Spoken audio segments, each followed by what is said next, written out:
If you feel like your 2024 is not going how you originally had planned and you're really just waiting until next year so that you can scrap it and start again, stop. We are not doing that. Instead, I think it's time for a mid-year life reset. So if that is something you're keen to see, grab yourself a cuppa and let's get into the video.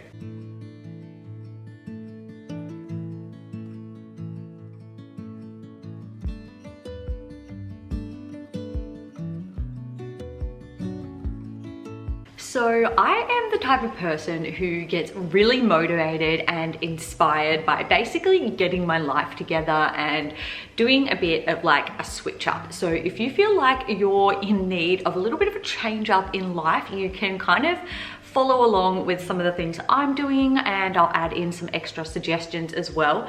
But I sort of broke my life, if you will, into 3 categories, and that's health and nutrition, home, and then life admin.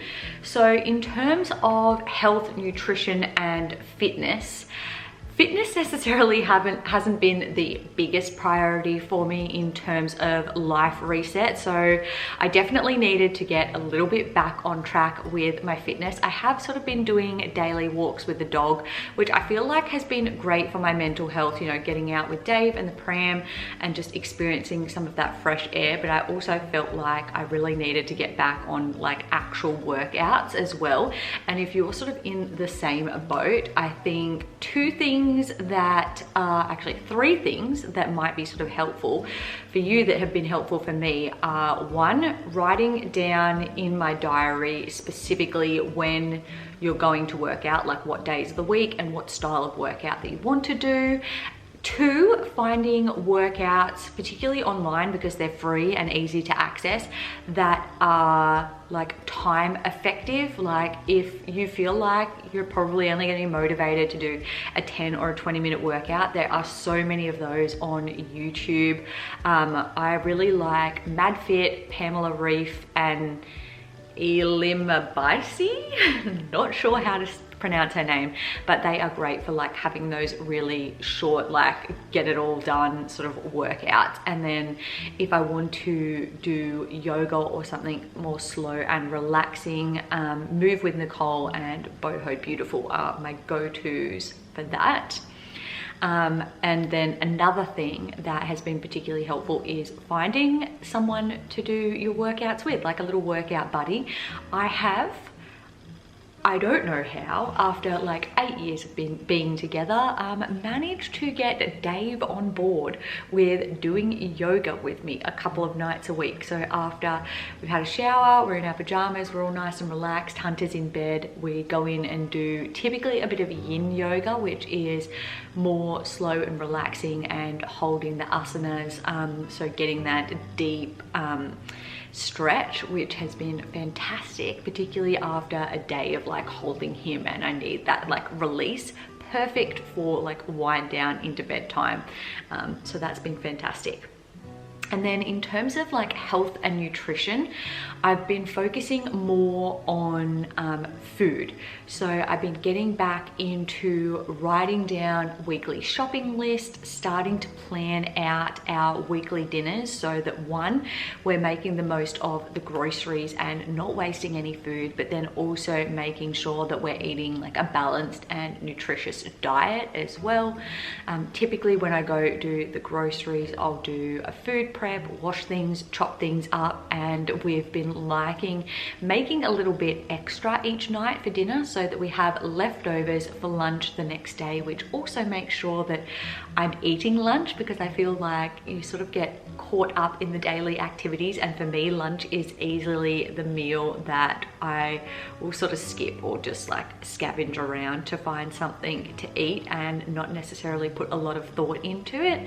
So having those leftovers there in the fridge just makes it so easy to make sure that I'm getting in something healthy and substantial each day. I've also been trying to make it a priority to buy more whole and healthy foods at the grocery store. Like we don't go in and buy like sodas and things like that. Like I buy Dave one packet of snakes each week and a big packet of like mini chips that he has as like his little snacks. But I've been trying to find some more healthy snacks for me that I can kind of nibble on throughout the day when I feel like I just want something, but I don't want it to be something that is unhealthy, because I'm very tempted if the chips are in the house to go for those, and I'd rather have like a banana, or I've been getting into these soy crisp, which are really yummy and also good for you as well. So that's been great. I also recently got sent some gut fix supplements to sort of help promote that healthy gut microbiome. They're by this brand called Fix Biome. They reached out to me and wanted me to have a little try of their products, and I'm definitely someone that is very interested in the idea of gut health, because your gut is considered your second brain. You have like more hormones being produced in your gut than anywhere else. So it is sort of like the epicenter of your body. So if you're really wanting to target overall health, getting your gut health in check is so important. So prebiotics, probiotic foods, eating whole foods, things like that. I mean, stress is just so important, because you know that release of cortisol and adrenaline and things like that really muck up your hormones and are going to come with a whole heap of gut issues. So this is definitely something that I want to research more of and just be more mindful of when I'm thinking about my food choices and lowering my stress levels, and just overall like lifestyle factors to promote positive gut health and then overall positive well-being as well. Quick coffee break there. I have also been trying to be better at my daily water. This was so easy in the summertime when I was first breastfeeding. Like, breastfeeding literally takes it out of you in terms of hydration.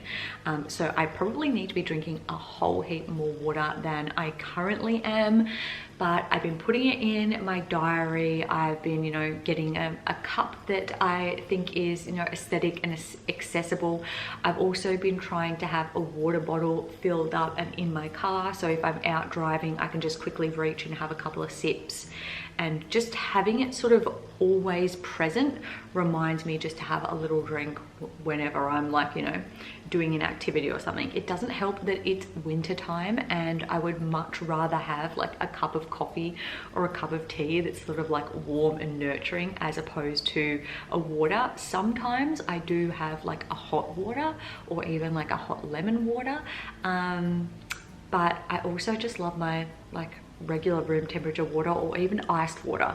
Iced water when I was pregnant and even first breastfeeding was just like my go-to, and so now it's like created this sort of nostalgic relationship with me that I love an iced water. So if you're looking to reset in terms of health, nutrition, etc., some additional things that maybe you could add to your to try list might include getting a gym membership or trying out different workout classes. It might mean buying or having a look through some cooking books that you have at home, getting on Pinterest and seeing what sort of recipes are there. I've been trying to do that a little bit because I do want to be a bit more adventurous with my food and just try and find some more recipes that are, I guess, cost effective and could become like a healthy staple in our weekly routine if you're not like getting together a shopping list or like trying to plan out your weekly meals. That could be like a very easy first step to, you know, start resetting the health and nutrition aspect of your life. A second category for me in terms of life reset is the home. Now, if you watch my monthly reset routine videos, you know that I love a good house reset, especially if you've seen any of my clean with me or cleaning motivation vids. You know, I'm very much into switching things around, getting things nice and clean. So definitely a little bit of cleaning and tidying is 100% going to very easily reset your house. You might be like me and get bored of things very easy, so you might just want to switch around furniture, switch out some decor. It doesn't necessarily mean that you need to go buy anything new, but just like moving things to a different part of the house or room will just like feel totally like refreshed that space. It might be, you know, adding more cozy elements if you're in winter like me, blankets, pillows, candles, things like that, to really create like a warm and comfy atmosphere. I am also like the queen of decluttering. I feel like I'm always going through a declutter, and I just reached out to my cousin the other day and said that I've got some bits that I was going to take photos of to see if she wanted for her new house, and she's like, you're always like going through and cleaning things and getting rid of things. It's true. I feel like a lot freer and lighter when I have less stuff weighing me down and cluttering up my space. So I mean, this can literally be done any time of the year, but honestly, mid-year life reset, go through and declutter. Get in and declutter your wardrobe. It just makes you feel so much just freer. Honestly, you'd think by having less clothes it's going to be harder to get dressed, but it honestly makes it so much easier by having a curated, simple wardrobe. You've like cut out a whole heap of options, which means you're not having that choice anxiety about what do I wear. You've already got like some strategic outfits that you can put together that you know are going to go well. I've also been going around, in addition to decluttering my wardrobe, which I did not that long ago, and just picking out a few bits of home decor that I've sort of got, but it doesn't really serve a purpose, and I've just kept it around because I feel bad about getting rid of it. I feel like if I'm giving something to a friend or a family member, I feel a lot better about letting it go, knowing that it's going to a good place and to someone who's going to love and use it, as opposed to just, you know, donating it and not knowing where it's going to end up. But if you do have that kind of resistance towards letting things go, but you know that you have to find someone who's going to love them and use them, and that'll make the process a whole heap easier. I do actually have a whole video coming where we're going to redecorate the media room and the back spare room and just other little different areas around the house. So make sure you subscribe and stay tuned for that, because I'm so excited to show you some of the things that we've been doing and to finally have this house finished off. If you do want like a fully furnished house tour, let me know in the comments down below. I did do an empty home tour when we first moved in, and obviously I've been showing you different areas as I've been decorating them, but now that we're coming to like a final point, I would love to be able to take you guys through and show you the finished product. Okay, the final category I'm just calling life reset, and the first thing is definitely doing some life admin. I don't know about you guys, but I often ignore the need to make appointments. I really do need to make both an optometrist and a dentist appointment, and if you've got sort of all those little bits that you need to do as well, or bills that you need to pay, or things that you need to organize, tax season's coming up. Well, tax season is right here, so we need to get on top of that, getting our receipts ready, booking in our tax appointments, things like that. So life admin, all the paperwork, getting on your computer, doing some decluttering and organizing of files there, getting into your phone, deleting photos, videos, and different downloads that are just cluttering up your space, any apps that you don't use. I pretty much keep on top of my phone on a regular basis. I probably do need to get onto my laptop and just do a quick tidy up, but likewise, I'm generally pretty on top of that. But they are two things that I do need to do. I still do need to make my tax appointment. Also a good time to do some planning. Look at the goals that you set at the start of the year and think about how have you been going in achieving those. Do they need to be eliminated, adjusted for the second half of the year? Do you need to set some new goals for the second half of the year? I feel like I have been going pretty well overall in achieving the goals that I set for the first half of the year. The only one that has still not been touched at all is build a veggie patch and eat fresh food from my garden. The next thing we can get organized for the second half of 2024 is our finances. I have an entire video coming up. It's going to be a coffee and conversations video where I am assessing all of my spending for the first half of 2024 and really starting to look at areas where I can cut down my spending, areas that I have been successful at, savings, and really putting in place a more strategic weekly budget for the second half of the year, and seeing if I can smash out some savings goals and overall decrease my spending, particularly in some certain categories. So if you have not assessed your finances or made a budget and you're someone that wants to get out of debt or save more, that is literally the first and easiest step that you can do to do that. So make sure you check out that video when it comes along. And the last thing in the life reset category is romanticizing your life. And I feel like that can come through romanticizing your space and just making your space beautiful, whether that's, you know, colors or coziness or textures or scents. I also just feel like it's romanticizing your habits and routines. So if you're someone that is not a morning person, what are some routines or habits that you can instill in your morning to just make it seem cozy and uplifting and something that you are excited about doing every single day? Or likewise, if you know you don't have anything to look forward to on the nights or on the weekends, what are some ways that you can romanticize even the things that you have to do? We all have to do chores each day. How can you make the chores seem inviting or exciting, or just something that is not a burden necessarily?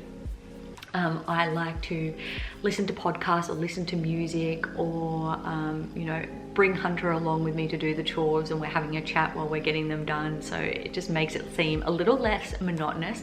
And the fact that I get to record my chores for YouTube and overlay them with voiceovers and transitions and whimsical music also just makes them seem a little bit more exciting to me as I'm doing them, knowing that I'm presenting something a little bit beautiful to you guys to hopefully inspire you as well. And then the final thing in the life category is have some hobbies. If at the moment the only thing that you're doing with your free time is binging shows on Netflix or scrolling on your phone, like that is fine. I fully get it when your life is so stressful and chaotic, particularly if you have a stressful job like I did as a high school teacher, where you are so tapped out by the end of the day and you've given all that you can mentally and emotionally and physically, and all you just want to do at nighttime or on the weekends is just zonk out, zone out, and get on a screen. But I just feel like having some hobbies that are away from technology just makes your life so much more like cherishable. I have lately been I've been into reading for quite some time, but I've been getting back into painting and coloring, and every night since it's been cold, I've been hopping into bed and like gathering all of my resources. I literally take up majority of the bed. Dave's got this tiny amount of space because I've got stuff spread everywhere, and I'm reading my books. I'm currently doing 4 at a time, which is a bit unnecessary, but you know how I go. So I do a chapter from each book and I have my cuppa there, and then I start doing a page from my coloring in book while I've got a YouTube video going in the background, predominantly one that's like more of a listening type one, so that I can be listening to that and sort of doing my coloring at the same time. And then maybe I might watch a show afterwards, we'll see. And then some nights, instead of coloring, I'll go and do painting. But these things have really just enriched my life so much. Obviously, like, we each have different hobbies that we enjoy, but think about what other hobbies that you could A, get into if there's something you've been wanting to try, or B, get back into that you think, oh, I used to do that and I used to love it. Why don't I do that anymore? Well, just do it. Find the time. I guarantee if you cut out some screen time in your day, you will have time to do that activity. It's just having the motivation to do it. But once you start sort of putting it into your daily or weekly routine, you will get that motivation because you will fall back in love with it and be inspired to continue doing it again. Anyway, those are some of the things that I am currently doing to reset and rejuvenate my life mid-year to prep for a fantastic second half of 2024. If you are doing things that are in addition to some of the things that I mentioned, make sure that you list them down in the comments below, because I'm always looking for fresh ideas and inspiration. And if you liked this video, make sure to give it a thumbs up and don't forget to subscribe. I upload new videos every single week. With that being said, I hope you guys have a fantastic rest of your week, and I'll see you all in my next video. Bye guys.